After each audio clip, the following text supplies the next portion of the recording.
Welcome to Back from the Abyss. I'm Dr. Craig Heacock. This is the 2025 summer special, a little later than normal. I apologize for that. Before we jump in, I wanted to read a listener letter that I got in May. This is from Andrew Penn. Andrew Penn is a nurse practitioner on the clinical faculty at UCSF. He's a big fan of the podcast. He and I have been in touch about a number of topics and episodes, and I've really loved his feedback. So he wrote a letter, actually a long, really interesting, powerful letter. I'm not going to read the whole letter, but I'm just going to read some parts I think that are really relevant and important. So this relates to the episode I did last spring on nurse practitioners. So here's what Andrew said. Hey, Craig, I appreciated you highlighting the nurse practitioner profession and all that you're doing to support our education. And as always, I think your podcast is amazing and I recommend it to all my students. I did feel like your podcast overlooked a number of key things that I would like to offer in the interest of balance. So here Andrew goes on to make a number of really good points, but I'm going to just choose three, which I think are most important and relevant, and I want to speak to these. At one point, Andrew says, I think it's really important to point out that medical residency training is highly subsidized by the federal government, whereas nursing is not. This was a key structural difference that was missing from your conversation, and really it's unfair to nursing. If we want to start making this better, we need to create systems that make this more equitable. For example, in teaching hospitals, protected time for teaching medical residents is paid for with GME money and makes up the revenue loss represented by that teaching time. I totally agree with you, Andrew. And I apologize. We should have spoken more about that. But medical training is highly subsidized in the U.S., including medical residents, and nursing training is really not. Another point Andrew makes, he says, quote, my friend, I think you are a bit of a rarity as a psychiatrist who is also a skilled psychotherapist. My experience over my last 20 years of practice is that most psychiatrists are reasonable psychopharmacologists, but the vast majority of psychiatrists that I know are not great therapists. Some of this likely reflects the shift of training towards medication interventions, and honestly, looking at most of the medical residents that I see, they're too anxious, too uncomfortable with uncertainty, and too much in a rush to come to a resolution to provide the kind of holding space that you describe as needed in therapy. I totally agree, Andrew. It's a deep, deep sadness I have about the field of psychiatry right now that so few psychiatrists really cherish psychotherapy, do much psychotherapy. I think it's just this, maybe the most interesting and beautiful thing that we do. And one of my many goals of this podcast is to highlight the beauty of psychotherapy and the fact that we should be doing this as psychiatrists and in the whole field of psychiatry.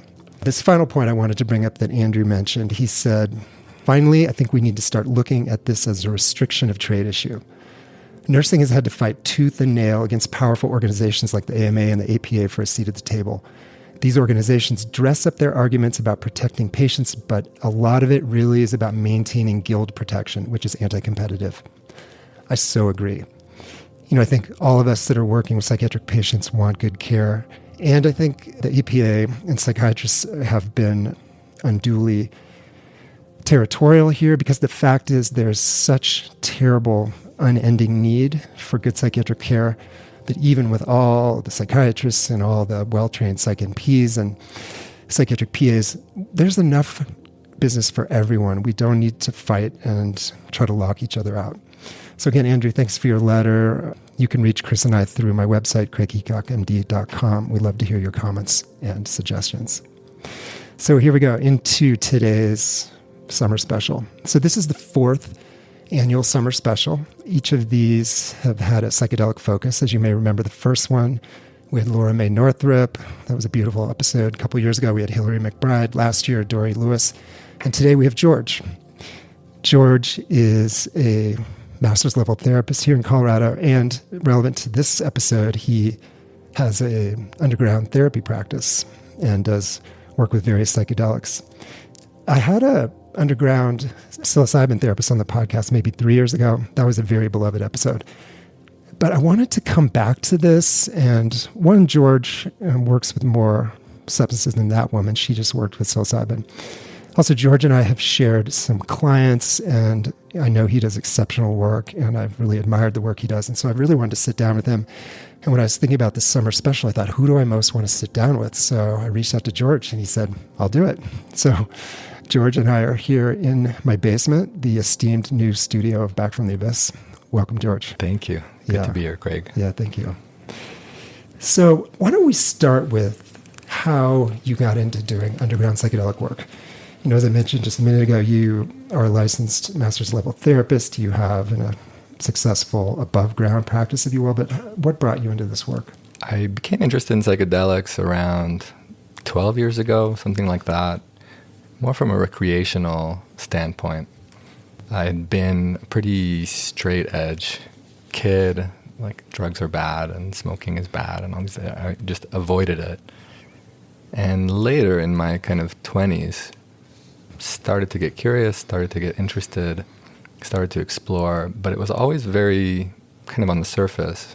And then when I started grad school, I kind of accidentally chanced upon the psychedelic renaissance, so-called, and realized for the first time that these substances were being used for healing, for growth, for exploration, for more than just like pretty colors and like interesting kind of perceptual experiences. And I got really interested in that, so I started learning about it. A big kind of turning point happened when I had my first kind of big trauma release experience on MDMA. And this was around maybe 8 years ago. You know, I had learned a lot of this stuff and I knew about it in theory. I knew how trauma works in theory. I knew how psychedelics are supposed to help in theory, but it was very powerful to experience it myself. I was in a relationship at the time, and my partner and I were starting to orient towards breaking up, and she suggested that we take MDMA together to kind of hash things out. And we took the MDMA, and I was kind of chewing on this question, like, what should I do? Should I stay? Should I go? Should I stay? Should I go? And I started to feel this tension in my belly. And with what I had learned, I was like, okay, oh, good, this is good, go into it. So I went into it, and I went deeper and deeper and deeper into this tension in my belly until it popped. And it sent this huge shockwave through my whole system. And as it popped, with it, there was this sense of releasing a very, very old belief. The words that came were, good babies don't cry. Mm-hmm. Like I heard these words as this popped. And the moment that popped, I felt completely clear about what I needed to do. And I decided to leave. I left the relationship. I moved on. Clearly the right decision, a variety of ways. But that really opened the door to this kind of awe and amazement with like, whoa, these are really powerful tools. How did that connect, the good babies? Good babies don't cry. Oh, good question. Basically, it kind of showed me how I was holding in complaints. I was holding in, you know, everything that wasn't working, I was basically kind of taking upon myself, right? Like, don't cry about it, just adapt. That was kind of the logic of it. If you want to be good, don't make a big deal out of things that aren't feeling great. Just keep going and just kind of keep chugging along and work harder as part of it too. Right? I had heard so many times, this is a side note, but I feel quite passionate about this. People love to say that relationships are hard work. And I'm here to say that that's not necessarily true. I had heard that, and so it really, like, I took it in, and I was like, well, if the relationship isn't good, we must not be working hard enough. And I'm currently in a relationship. We've been together coming up on 8 years, and it's so easy. And it's just been easy from the start, and it remains easy. So don't believe it. Yeah, you need to quick have some kids. Yes, we're working on it. That'll bring some work. Yeah. So tell me about the path. So you found your own really powerful, you know, moment of insight and feeling and life change. How then did that move from you having that experience to actually sitting down with people to start to do this work? Yeah. So, you know, initially I just started by kind of experimenting on myself. I had some friends who were willing to be guinea pigs. So I sat with them, and it kept going well. So eventually it expanded to friends of friends, and this was right around the time that I was starting my practice. And at a certain point, I felt like I had enough experience under my belt that I felt comfortable kind of offering it to long-standing clients, to people that I had a kind of a good rapport with. So it started that way, and it was actually a client that brought it up the first time. They said, hey, I've heard about the psychedelic therapy thing. Do you know about this? I was like, oh, as a matter of fact, I didn't know about this. Mm-hmm. And we agreed to do it together. And that was... Was that MDMA? It was MDMA. Yeah. Yeah. It was tricky. I've learned a lot along the way. So, at that time, I was still very nervous about, legalities and things like that. And so she brought the medicine, but I didn't know the quality of the medicine. I don't know the dose that she was bringing. So it was a bit chaotic and a bit messy. I've learned a lot and streamlined things quite a bit since then, reducing variables and kind of... So did it sort of evolve as I'll do this with this one client and just see what happens, and then just bit by bit by bit? Or do you think you pretty quickly thought, I want to make this a significant part of my practice? I would say somewhere in between. Every time it goes well, it is so amazing, it's so beautiful, it's so profound, that it's very encouraging. And, it feels like a huge honor, a huge privilege to be present when somebody is having a profound experience, a profound healing experience, spiritual experience, whatever it might be. And that's kind of a big part of this work. Right? You get to be there. In a way, it's kind of like being a midwife. Mm-hmm. You get to be there at this really amazing moment in a person's life. And it can be intoxicating in a way. And it's just like, wow. Yeah. It feels so good. It feels so important. It can make me feel important. Yeah. Or sometimes the baby gets stuck, or the baby's not coming out. Or that, right? Then there's the other side where it's not always sunshine and rainbows. It's not always easy. It's not always smooth and flowing. So there's definitely been this evolution in my kind of, underground therapist ego over the years, where I've been humbled enough times.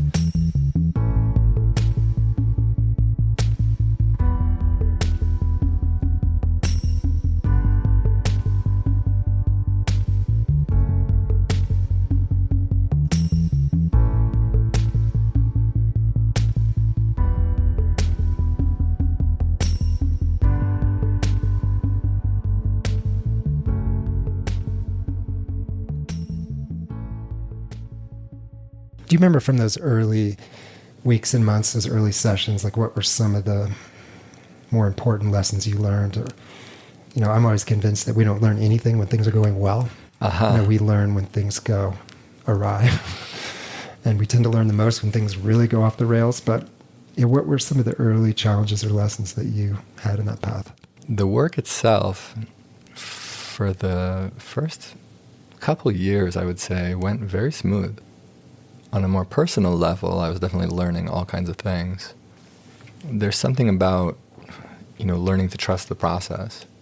So, things didn't go particularly awry, but I would start a session feeling quite tense. Right? Like, how is this going to go? I hope it goes well. What if it doesn't go well? Right? And then on top of that, this level or this layer of like, on some level, I'm promising a particular kind of experience to this person. Not that I explicitly did, but something in me thought, this better be good so that they don't come complaining to me or something like that. Or complain to someone else. Or complain to somebody else, right? Which would be worse. Yeah. Yeah. Not to mention the whole, just kind of the wild card of adverse reactions or whatever. You just don't know. I do the best I can to screen people for things, but now, how do you do that? Say more about screening. And also maybe how that's evolved over time. Yeah, it's definitely evolved. And that has evolved actually thanks to some mishaps. Initially, I think my approach was a little bit cavalier. It was like, oh, you want to do psychedelics? Sure, let's do psychedelics. And eventually I came to understand a couple of key things. Number one, when people have a bunch of unprocessed trauma, giving them a proper psychedelic like psilocybin is kind of like playing Russian roulette. It can go really well, and it can go really not well. Yeah. So that's a big one. Just getting the lay of the land, understanding people's trauma history and where they're at on their journey of healing.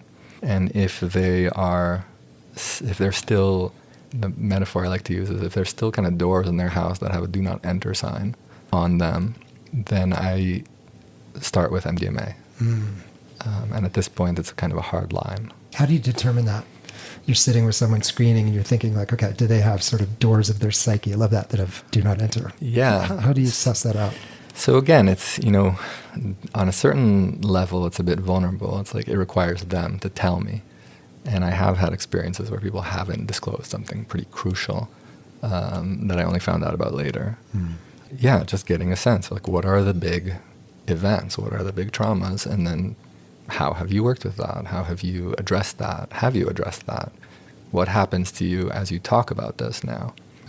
Whatever happened, this sexual assault that happened when you were 17, how does it feel to name it right now? And then just noticing, right, is there a lot of dissociation? Is there a lot of anxiety? Like what's happening? Just getting a kind of almost like taking the temperature of that particular trigger. And how big is it? And then there's a more kind of just meta level, getting a sense of people's relationship to their mind. Right? Taking psilocybin is a kind of a huge entropy amplifier. Right? It's like it's a good way of describing it. So you want to be sure that there's a sufficient sense of comfort and trust in the mind, which is not necessarily the case for everybody. So that's another thing, just getting a sense for where they're at on their journey. Like, do they have a meditation practice? Do they have a yoga practice? Have they been in therapy before? For how long? It gives me some kind of felt sense for how wide or narrow is their kind of channel of receptivity to whatever the medicine may show them. What does that screening process look like? Is that, or I guess that's different if it's your client patient versus someone from the outside, but is that a session or two? Because again, I'm imagining people are coming to you very excited. Let's do this. Let's get it going. Yeah. And as you said, like it can go really off the rails. So you want to choose carefully. Yeah. So usually people are referred to me by other clinicians or by other clients. So that already usually kind of constitutes a first filter. Right? And these aren't random people coming out off the street. But yeah, we'll do an initial consult just to get a sense of who they are, what they're, what they know, what they're looking for. Just to get it, on the most basic level, a sense of, is what you're searching for and what I offer, are they aligned? And then if so, then we'll meet for at least a couple of prep sessions. And during these prep sessions, just getting to know more. I'm getting to know more about them. I'm getting to know their history. I'm getting to know, like I said, kind of where they're at on their journey. What are their resources? What is the context of their life? Yeah.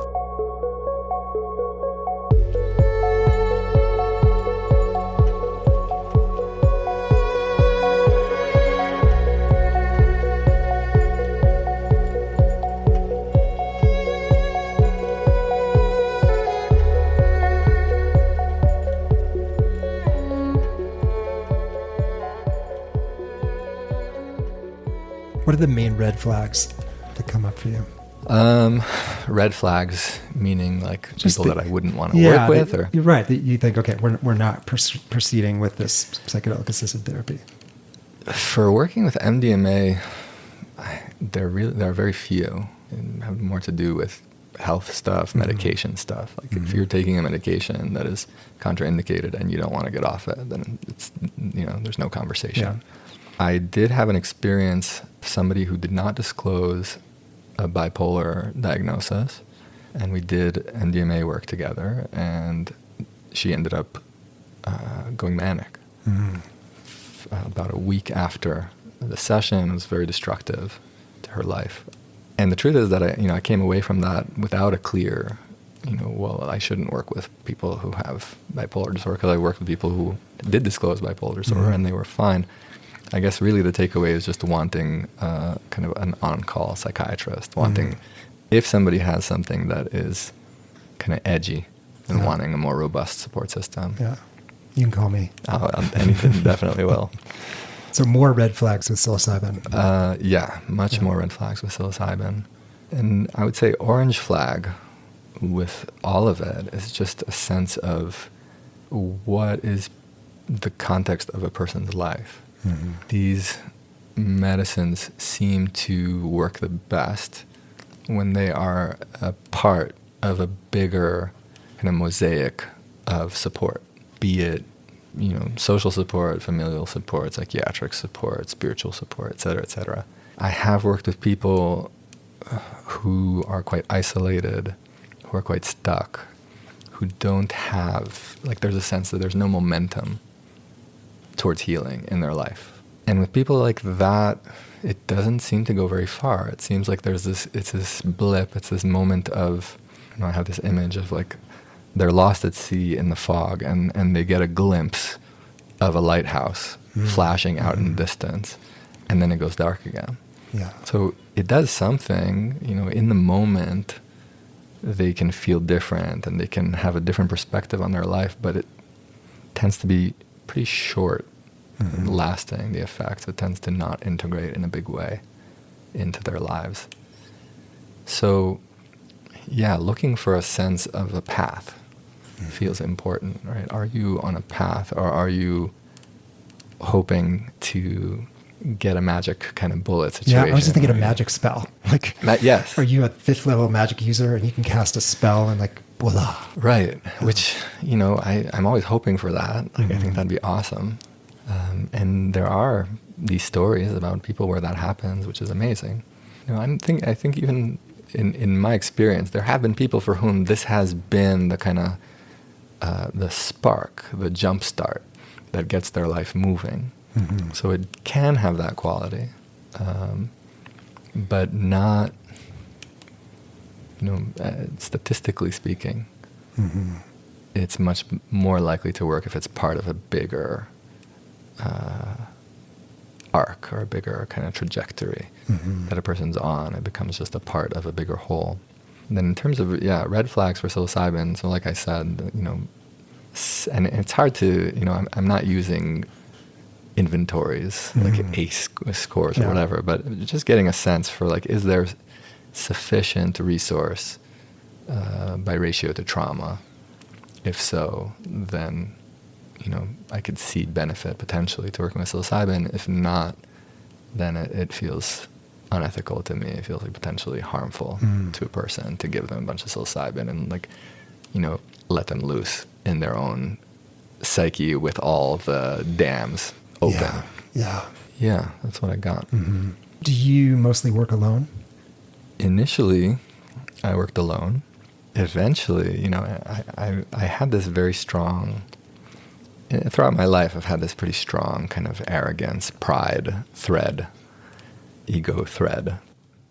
And after a few years of working alone, I just couldn't lie to myself anymore. It's a lot. Holding an MDMA session alone is a lot. It's a lot, yeah. It's a lot.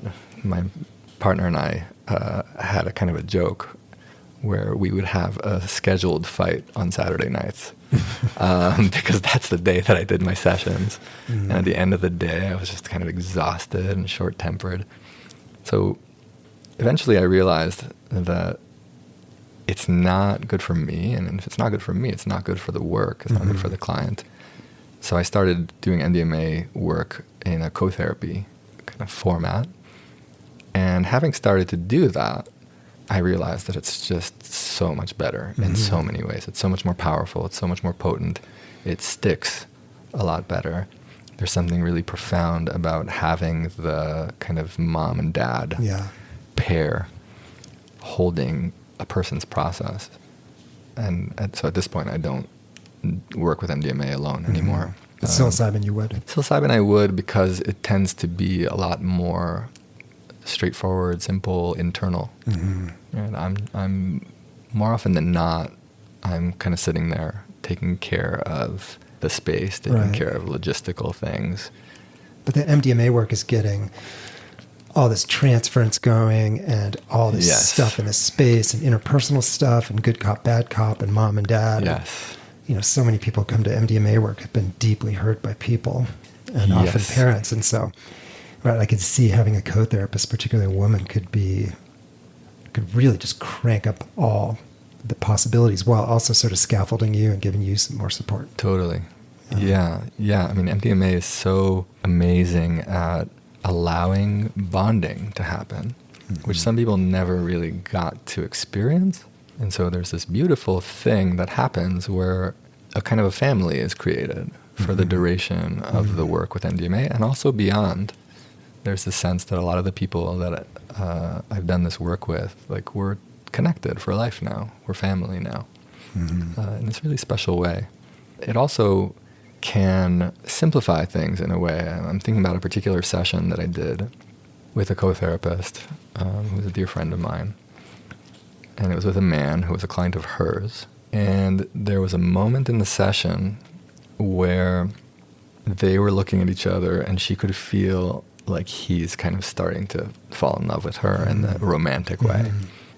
And she said, in just that moment, as it was about to happen, I jumped in with something, right, and diverted his attention.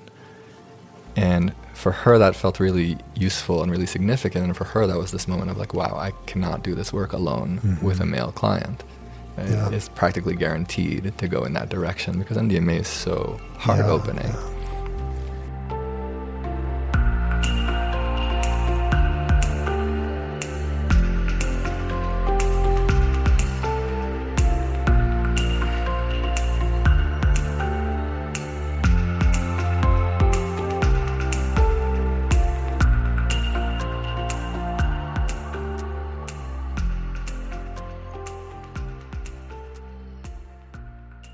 And what about for you, all those times when you've worked, when you've continued to work alone, or you have worked alone in the past? Did that ever come up, particularly, say, with a woman when you're one-on-one? And because one of the many reasons I was wanting to sit down and talk to you is most of the people I know that work in the underground are female.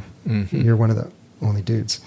And so I've just always been really fascinated by that, because I know you have a co-therapist that you work with sometimes, and sometimes you work alone. And that just seems even more, you could say, courageous or risky or... stupid. Well, has that come up for you, that dynamic of being a male therapist in the room in this very vulnerable, particularly the MDMA space, prior to having your co-therapist? Yeah, I mean, it hasn't come up in any kind of problematic way. It hasn't come up in a negative way. It has come up in the sense that, like, I've definitely fallen in love with people that I work with. It's really hard not to fall in love with people when they're on MDMA and they're so open and they're so raw and they're so vulnerable and they're so wonderful and sweet and lovable and connected. Yeah, thankfully that's not something that I have kind of a vulnerability around. Right? I can totally see how, if somebody's unfinished business has to do with that, like, I can understand how these things can go towards these problematic boundary crossings and things like that. Right. Because it's so different to love the person you're working with versus to start crossing sexual boundaries. Yes. Like, the love seems critical. I've talked about that a lot on this podcast. I think to really help your patients, clients, you do need to love them. There needs to be some part of your heart that loves them. And, this work that gets amplified even more, but boundary-wise, MDMA can lead therapists to believe some things that are not true. Yeah. I don't, it's tricky. It's a tricky one. And I don't know too much about the details of the story, but I remember when that MAPS Canada story came out, and there's one from California. And yeah, like, on a certain level, I get it. I get how that can happen. And it's a problem, right? Like, I am the quality control for my practice, fundamentally. Like, I have a supervisor who's aware of what I'm doing and supports it. But So supervisors specifically for the underground work and for your above ground? Just like for all of it. Okay. Yeah. But, if I wanted to cross boundaries, I could just not tell my supervisors that. Right. It's just like, so there is that. Like, that's a big kind of vulnerability about the underground work, and I can see it makes sense to me that it doesn't always go very smoothly. Having said that, yeah, for me, I have not had any issues with that. Thankfully, I don't intend to have any issues with that if I can help it. Yeah. How do you think about touch in the psychedelic assisted therapy realm? Yeah. Initially, I was quite cautious. and kind of erred on the side of avoiding it. And actually, really through bringing in co-therapists and getting to kind of explore that in a context of 3, which feels a lot safer, my kind of vocabulary has increased, has expanded over the years. And at this point, I see how crucial it can be as part of a session, especially with MDMA. It's pretty common. I would say 70% of MDMA sessions, at some point, the client asks for touch. Mm-hmm. Specific, sometimes really interesting kinds of touch. Such as,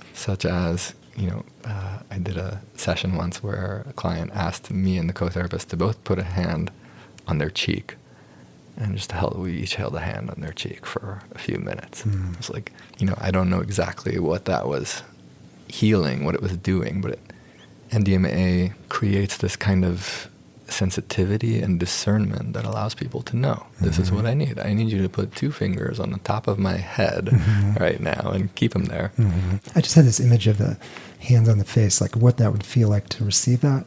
In some ways, it could be so much like a parent-child thing, like the sort of the cherishing of the parent putting the hands on the cheek of the little one, and just like this, oh my gosh, look at you, you're perfect and you're beautiful, and I love you so much. I could totally imagine where that's this like major parental transference thing. Mm-hmm. And the 2 of you, like mom and dad, here they are, like just holding me. And I just asked for this and they're just doing it. Mm-hmm. And that's it. And we can just sit with that. Yeah, the simplicity of it feels really beautiful. Like I've really learned to trust that when somebody says, hey, can you put your hand on my foot? Can you, whatever, to just trust it, to just roll with it. I've learned a lot from my co-therapist. So I've learned about kind of practicing no at the beginning of a session or in the prep sessions, right? Just kind of making sure that the client feels comfortable saying no or saying yes and then saying, okay, now no, changing their mind. Because it is such a vulnerable space and because so often we're working with early, persistent, problematic boundary crossings from people who are supposed to be safe. So it feels extra good and extra important to make sure that people feel really safe to ask for what they need and also to set boundaries. Mm-hmm. I worked with women for years who had just been terribly, horribly abused by men. And I sent her to you. And actually, I'm going to probably start crying. And so anyway, she just made amazing progress with you and your co-therapist. And she said, I never thought a man could be safe. Mm-hmm. And I thought there was no man that could ever be safe. And through her work with you and MDMA work and your co-therapist, like she talked about how that's literally changed the course of her life. Mm-hmm. And when you and your co-therapist, she asked for a handhold and she never knew touch could be safe. Mm-hmm. So it's very interesting. I'm so concerned about some of the boundary violations and crossings that can happen in this space or any kind of therapeutic space. And, I've sat with one of my longtime patients who told me what that was like to sit with a man who, when she asked, I could take her hand in that space and really kind of rewire this whole sense of safety and trust. Mm-hmm. So that's powerful stuff. Yeah, I remember at one point she was like, you're not a man. You can't be a man because because you feel safe. So the cognitive dissonance wasn't ready to kind of settle yet. But eventually I became a man in her mind, which is really sweet. Mm-hmm. Mm. So thank you for your work with her. I know I've said that before, but yeah, you're doing beautiful stuff. Yeah, that was very special.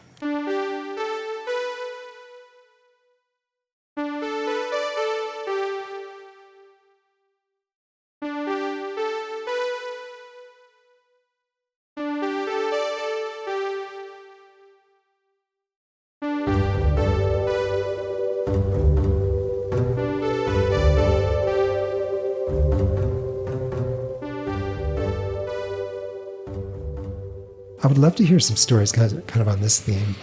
Maybe a couple stories of psychedelic assisted therapy that really went well, where everything, there was a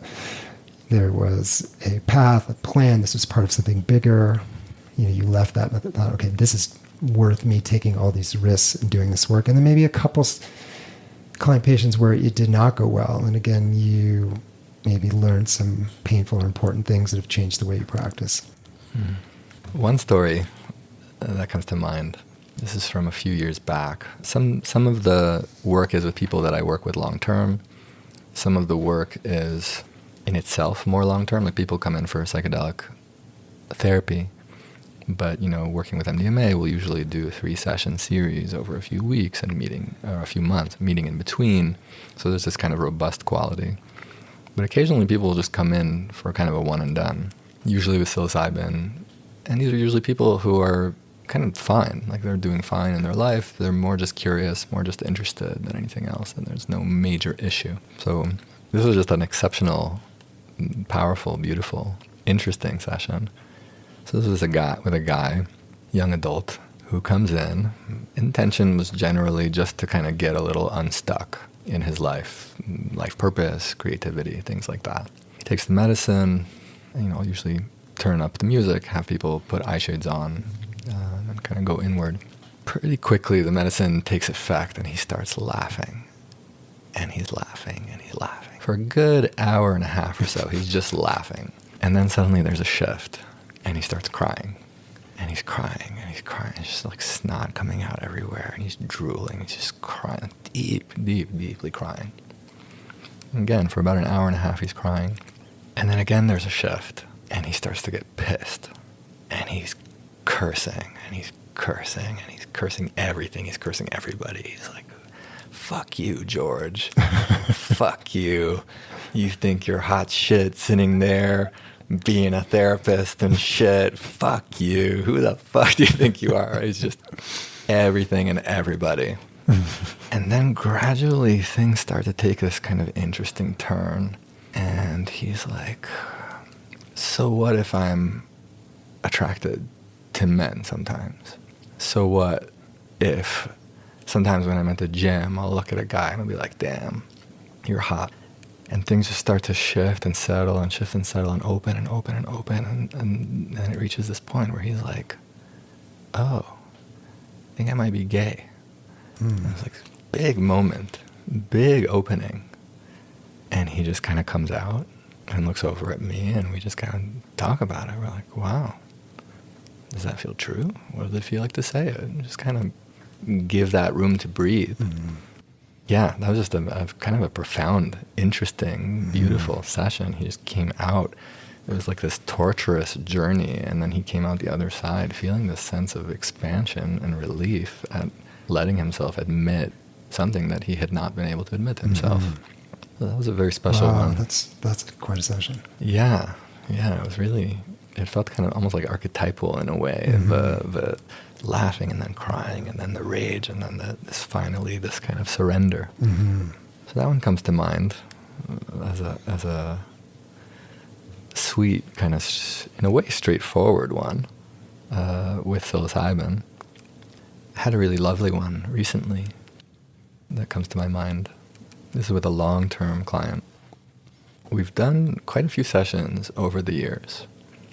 Initially with MDMA, eventually bringing in some psilocybin into the mix, but always there was this feeling of we're not quite scratching the itch. We're not quite getting to something. And it's very interesting, an interesting case, because this is a person who's high, like super high functioning, super intelligent, wonderful, lovely person. And yet there's something that gets stuck in relationships. There's something that doesn't quite settle. And eventually, in kind of the process of integration sessions, we started kind of to zero in on her relationship with her mom. And the idea emerged, I can't remember if I brought it up or if she brought it up, of doing an MDMA session with her mom. And she brought it up with her mom, and her mom was game. And so we did a family MDMA session. So it was me and the two of them. And it was beautiful. It was really, really beautiful, really profound. Just kind of, it created space for something to open that hadn't been able to open before, with mom there, with the support of the medicine, in a sense coaxing my client to just like let it out, share, speak, right?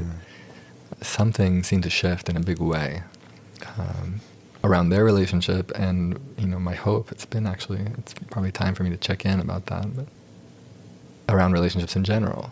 Like if your most kind of basic relationship with the most loving person in your life is not flowing smoothly, then it makes sense that other relationships would follow suit. There's a very interesting case of, it's like all the conditions for healing were there, just needed to create a kind of container to push it along a little bit, right? Like to get things out that had been held in, to test assumptions and to kind of, really just to express. That was a sweet one.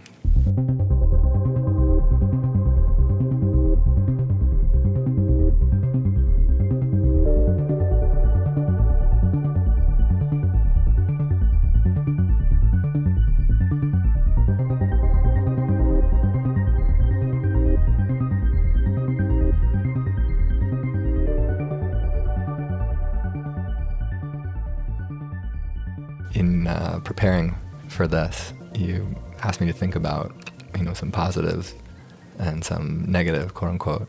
And one that came to my mind was a kind of a really interesting wild card session of sorts where, I'll tell the story. So this is a guy who came in for a psilocybin session and was referred by kind of a friend of friends. Took the medicine.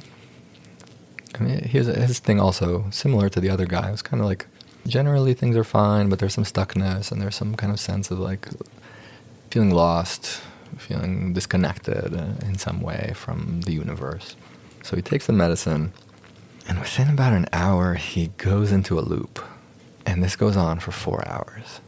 For 4 hours, he's on a loop saying, where's my bike? Where's my wife? Where's my baby? Where am I? Am I safe?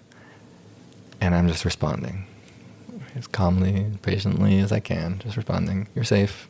Your wife's at home. Your bike's at home. Your baby's at home. You're safe. Your wife's at home. It's going on for hours. I'm getting kind of nervous. Right? I'm like, wow, I hope this guy comes back. Yeah. This is excruciating. This is with eye shades on? This is, initially it was with eye shades on. Then he comes out and he's wide-eyed.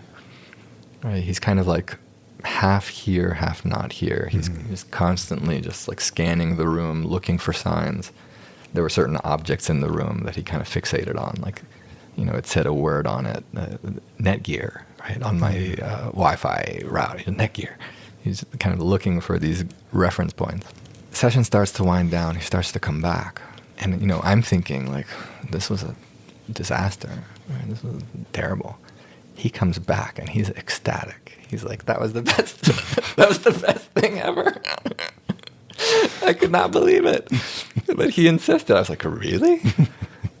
But sure enough, for him, it was a really significant experience, a really positive experience, which I love. I love being wrong about these things sometimes. So that was just an interesting, like, I thought it was negative, but actually it was quite positive. And we've continued to work together, and it's kind of part of his path. It's something that he appreciates as a kind of a turning point. I find super interesting still. I still don't. It's hard for me to understand sometimes the mechanism of like what is going on. Maybe another one that you, learned a good lesson from. Yeah, well, this maybe changes the way you practice. So there's a big one that comes to mind. This one was a young man who was referred to me by somebody else who I'd done a session with that was very successful, somebody who had been stuck in a depression. And we did a psilocybin session, and they got unstuck. And life started to kind of move again. And this person came in and said, I feel stuck too. I'd like to do psilocybin. I interviewed him and got a sense of his story, got a sense of kind of where he's at. And my gut said MDMA. And I told him that, and he said, no, psilocybin, because that's what that person did, and it worked for them, so I want that too. And at the time, I didn't have this kind of hard line that I have now. I said, okay. Which is MDMA first. Yeah. Yeah, if there's a trauma history and not a lot of kind of healing history, then MDMA first. I guess okay. I think part of it, part kind of people pleasing, part like power high kind of thing, a mix of things. I was like, okay, fine, let's do it.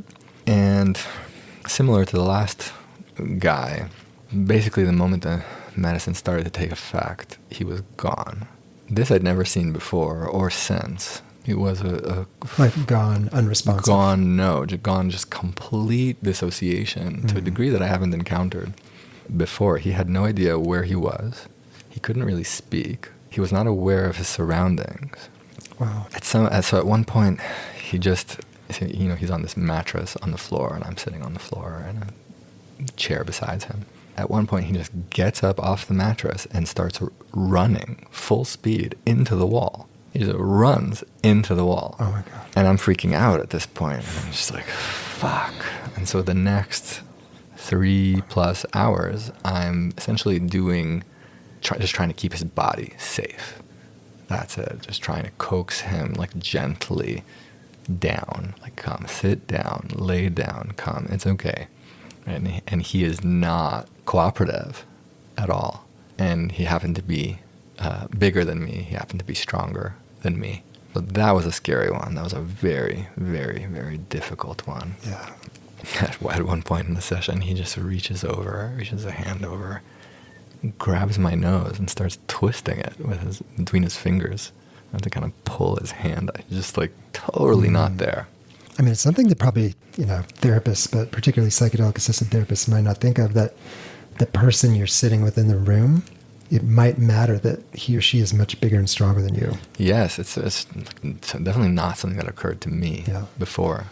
It's definitely something that's been on my mind. Like, I've been aware of it since then. Mm-hmm. He did end up coming back, thankfully, although he came back into a gigantic shame, disappointment spiral that was in itself quite difficult. So I would say that he had an overall very negative experience. And that was kind of the turning point for me in how I work with people who have a history of undigested trauma and not a big history of kind of healing. Yeah.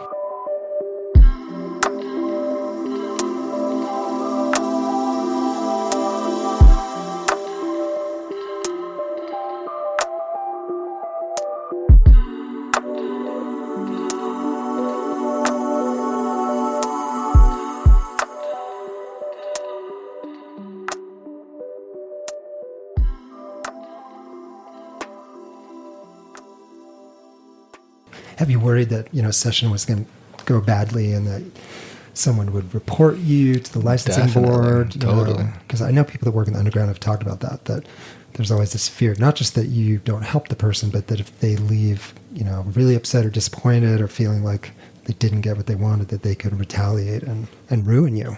Yeah, definitely. That's been a thought that I have. And I guess it's something that I didn't mention before when you asked about how I got into it. One of the real kind of things that tipped the scales for me was this realization, based on my own experience, and then based on things that I started to see in the work. At a certain point, it became clear to me that this, at the time at least, felt like one of those times where what is legal and what is ethical were at odds. Mm-hmm. It felt unethical to me to not offer these medicines that can immensely help people in their healing journey. It felt wrong. Mm-hmm. And so that kind of fueled me, that kind of gave me courage to do this thing that, could potentially adversely impact my life, could potentially negatively affect my family. And there is actually a consideration. My partner and I have spoken about this, like, if and when we do have a kid, which we're hoping to, what changes? And do I keep doing this work and taking the risk to our livelihood, or is it time to kind of put it down, or maybe even try to go above ground? Yeah. Actually, that might be a good lead into something that I wanted to ask you. So Colorado is now officially medicalized psilocybin state. The first cohorts of psilocybin approved therapists are here. The state is now passing out certificates. So there's a whole pathway now to become a Colorado approved psilocybin therapist, and you chose not to do that. Mm-hmm. And I'm so curious to know why. There's a few parts to it. One is I've never been a big fan of bureaucracy. And in general, I've never been much of a rule follower, as evidenced by the choice of profession. So that's a part of it. I think another part of it is just this feeling of, I've been doing this a long time. Mm-hmm. I am probably more experienced than the people who are training, the people who are taking, the whatever, the thing that, and honestly, I haven't even fully looked into it. So, but my understanding is that it's quite expensive and it's quite an elaborate thing. And so really it's just this feeling of like, it ain't broke. I'm not going to fix it. Mm-hmm. I don't really need to mess with that. I can foresee a situation in which it becomes really kind of standardized and then people stop coming in. Like the flow stops. And then in that case, it would potentially make financial sense to go above ground and then have my, information out there, assuming that I want to continue this work. Mm-hmm. I mean, given all your experience in this realm, like I was just imagining, what if you were going to give a 1-minute keynote speech to all these therapists now who have been trained in Colorado and getting approval to do psilocybin-assisted therapy? So there's big conference rooms, all these therapists with varying levels of experience, but almost surely very few of them that have as much as you. What would you say? What would be your kind of 1 minute's worth of advice, counsel, guidance, inspiration? Yeah, since they already drank the Kool-Aid, right? Because they're at the graduation, and I'm not going to sing the praises of psychedelic therapy. I'll actually focus on the kind of the context and the limitations, and just I would want to remind them that psilocybin is an amazing, beautiful, powerful ally on the path of healing for some people, and emphasis on the word path. And so, and some. What's that? And some. And some, yeah. Yes. And so to not get too fixated on the psilocybin and on the psilocybin session as the end-all be-all, as where all the work takes place, and to be aware of the larger, longer arc of healing and the wider context of healing. That, people who are on a healing path already can benefit a lot. People who have a supportive life situation can benefit a lot. People who don't, who out of nowhere they read an article and they just show up and do a psilocybin session, maybe they may get something beneficial out of it. It may change their life. It may not. It may create chaos in their lives. And I guess that's a piece, maybe probably over a minute now, but just another piece to name, which is that these are kind of, potentially disruptive. Mm-hmm. And psilocybin especially, can be very disruptive. You can do harm. I mean, even without the doing harm piece, right? Just, people's lives can change in big and sudden ways. You have some kind of realization, like, oh, I need to leave my wife, or, oh, I need to change career, or whatever. It can be a very big, disruptive thing in a person's life. And it can be very important to have ongoing support as people kind of integrate whatever, right? It's like if you get what you wanted out of it, which is something changes in a big way, in a way that's when the work begins. Right? Now, okay, good. Now, how do you restructure your whole fucking life in order to accommodate this thing that just shifted? Yeah. Sometimes it's smooth and easy and things fall into place, but sometimes, it's like opening the door to chaos in a good way or in a bad way, like you're saying.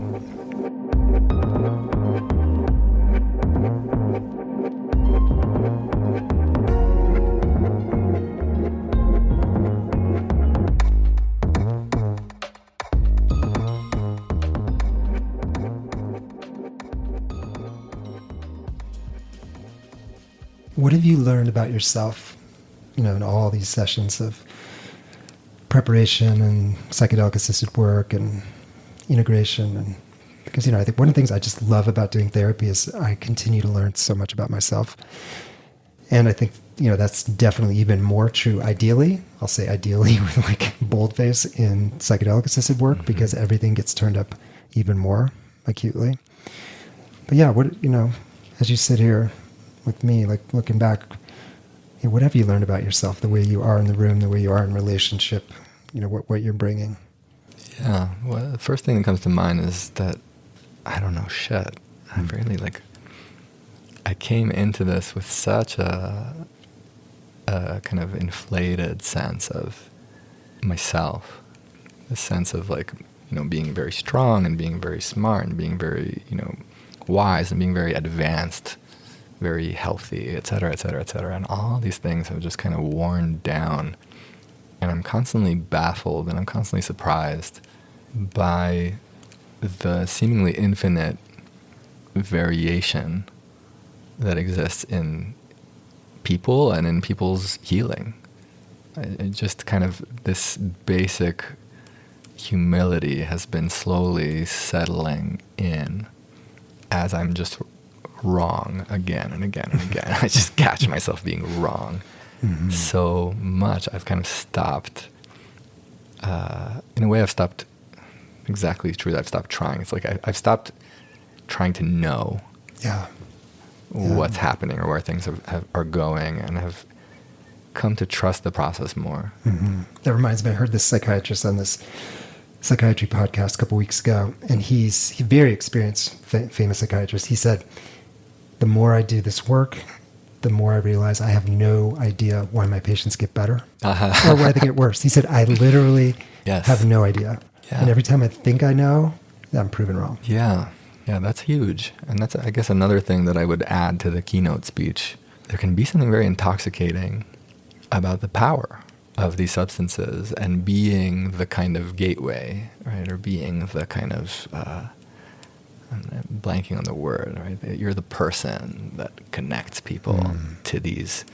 You've got the power. Yeah, you've got this power, right? You can give a person a little capsule with MDMA and they can feel ecstatic. You can give them some, psilocybin, and the doors of perception open up and they become one with the universe or whatever. And that can be very intoxicating. And just be aware of that, I would say, and pay attention to that and be curious about that. For me, that was definitely kind of a big part of the journey, right? It's something in me that wanted to feel special, that wanted to feel like I'm somehow different, or, like, what does it say about me that I'm worthy of holding the keys to the palace in this kind of way? I mean, is this weird dialectic that, even thinking back at that anecdote I shared about the patient we both shared, it's not about you, but it is about you. Yes. Like, it's sort of the therapist doesn't matter, but the therapist totally matters. Well, yeah. I mean, this is kind of the paradox of self, period. Because, my presence matters, my attention matters, the love matters. My story about myself and my whole, big inflated ego doesn't seem to bring much benefit to anybody, except maybe as a cautionary tale or as some kind of, I guess, like something that's present in the room that we can work with. But yeah, definitely not downplaying the power, the kind of positive power, right? Being there with a genuine loving intention to show up for somebody in a deeply open and vulnerable moment can be life-changing. And it's so profoundly meaningful to me, getting to be there, getting to kind of witness people's birth, in a sense, again and again and again, just watching people kind of emerge into the light, watching people kind of come out of their cocoon or come out from behind the wall to play, to connect. Sometimes, explicitly being told that I'm the first person that they've ever really connected to in some way. It's profound. It's so moving. It's so beautiful. It's so worth everything. But the moment I think that says something about me, right, and how special I am, I've gone down an unhelpful track. If that makes sense. Yeah. Well, on that note, I think we should wrap up. That was a beautiful conclusion. I totally agree. I feel like it's such an incredible gift to be a therapist, whether you're working with psychedelics or not, just to be brought into that space with somebody And it's so about the process, and it's so about the love and what we hold with people. But it's not about your story or my story. Yes. No, there's something that happens in that space, some kind of connection that is beyond words. And that's so real and so nourishing to me and nourishing to the client. Yeah. I want to thank you so much for coming. This has been lovely. It's been even better than I thought it would be. Oh, And, good to hear. I'm an optimist and a 7 enthusiast, so this is fantastic. So listeners, we'll be back with the start of season 7 this fall, looking at mid to late September for episode 1, which I recorded last week. It's fantastic. I can't wait for you to hear it. It's just a profound story, and we'll have that in a few weeks. Again, if you want to reach Chris or me, you can reach out on my website, craigheacockmd.com. We'll be back soon.